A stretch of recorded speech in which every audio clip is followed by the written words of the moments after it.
শুভ নববর্ষ বলো। শুভ নম নববর্ষ। পারি না আমি, পারি না। দেখেছো সকাল সকাল ওয়ার্কআউটের নতুন ড্রেস পরেছি। সবাইকে জানাই শুভ নববর্ষ। না শুভ নববর্ষ বলো, আমার মুখে মুখে বলো। শুভ শুভ নববর্ষ। নববর্ষ।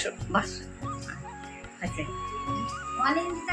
তো বন্ধুরা, তোমরা তো দেখে বুঝতেই পারলে যে আজকে ছিল পয়লা বৈশাখ। সবাইকে জানাই শুভ নববর্ষ। আর মাসিকে আমি শত চেষ্টা করেও শুভ নববর্ষ বলাতে পারলাম না।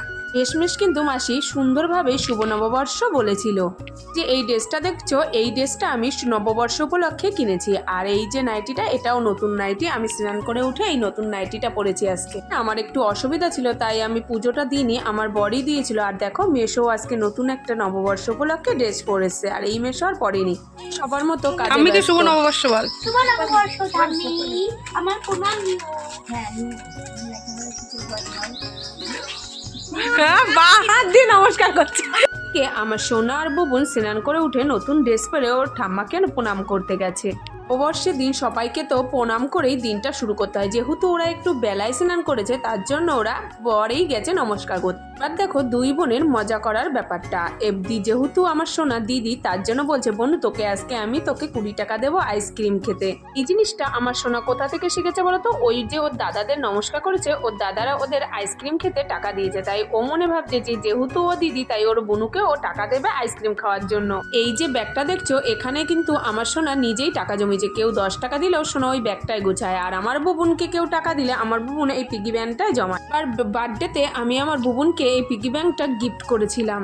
বোনের সঙ্গে সঙ্গে সোনাকেও কিন্তু আমি একটা পিগি ব্যাংক গিফট করেছিলাম, কিন্তু আমার সোনা পিগি ব্যাংকে টাকা ফেলে না, বলে যে ওর ভিতর টাকা ফেলে আর বের করা যাবে না ওর ইচ্ছে মতো। ও আর পিগি ব্যাংকে টাকা ফেলে না, ও এই ছোট্ট ব্যাগটার মধ্যেই টাকা গুছায়। ছিল ওর নাকি 300 টাকা জমে গেছে, তার জন্য তো খুবই খুশি। ওদেরকে বলেছিলাম না যে আমার একটা প্রবলেমের জন্য আমি আজকে পুজো দিতে পারিনি, আমার বর পুজো দিচ্ছে, তাই একটু বেলাও হয়ে গেছিলো আজকে পুজো দিতে। যেহেতু সব কাজ সে তারপর পুজো দেবে, তাই কি আমার পাকা বুড়ির কথা খুলে বল। বাবা তোমাকে অপমান করেছে কেন? কি নিয়ে অপমান করলো? জল ছেন, এটা তো অন্যায় তোমার। পয়লা বৈশাখের দিন তুমি জল ছানছো, যদি ঠান্ডা লাগে তখন কি হবে?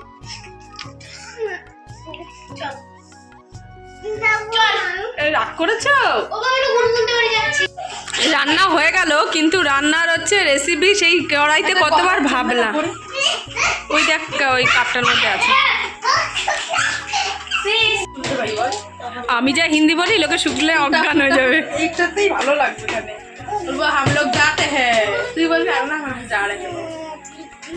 তোর হিন্দি শেখাতে শিখতে আমি অজ্ঞান হয়ে যাব। তো যাই হোক, আমার রান্না হয়ে গেছে। আর বনু যাচ্ছে দিদুন বাড়ি। এই দিদুন বাড়ি না, ওর পিসি বাড়ি, আমার মার বাড়ি, আমার মেয়েদের দিদুন বাড়ি। দারুণ ডিজাইনটা। তো যাই হোক, আজকে কি কি রান্না হয়েছে এবার আমি তোমাদের একটু দেখাই। ফ্রাইড রাইস, লাল লাল চিকেনের ঝোল, আর চাটনি, আর স্যালাড।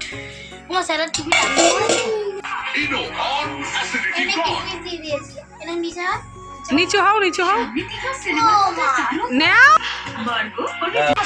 শোনা, কেমন হয়েছে শোনা?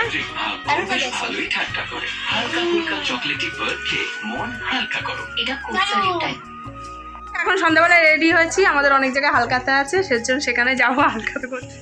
আর এই যে মেশোদের আজকে সবার ছুটি, তাড়াতাড়ি ছুটি হয়ে গেছে। মেশো হাই করেন, হাই করেন। এই তো। আর ইনি সারাদিনে পয়লা বৈশাখের কিছু পরেনি, এখন এই গেঞ্জিটা পরেছে। আমার এটা পয়লা বৈশাখের না, আমার পয়লা বৈশাখ সব পরা হয়ে গেছে। এটা আমার পুরনো চুড়িদার। হ্যালো গাইস, আমার বুবুন দেখো কি সুন্দর রেডি হয়েছে। আমার বুবুন সব থেকে ফোড়ক পরতে ভালোবাসে, আর আমার সোনা তার বিপরীত, ফোড়ক পরা দেখতেই পারে না। আর আমার সোনা এই যে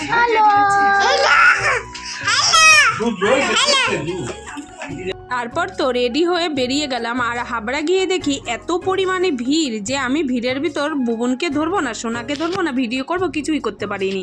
এর ভিডিও এটুকু। দেখা হচ্ছে নতুন ভিডিওতে। টাটা।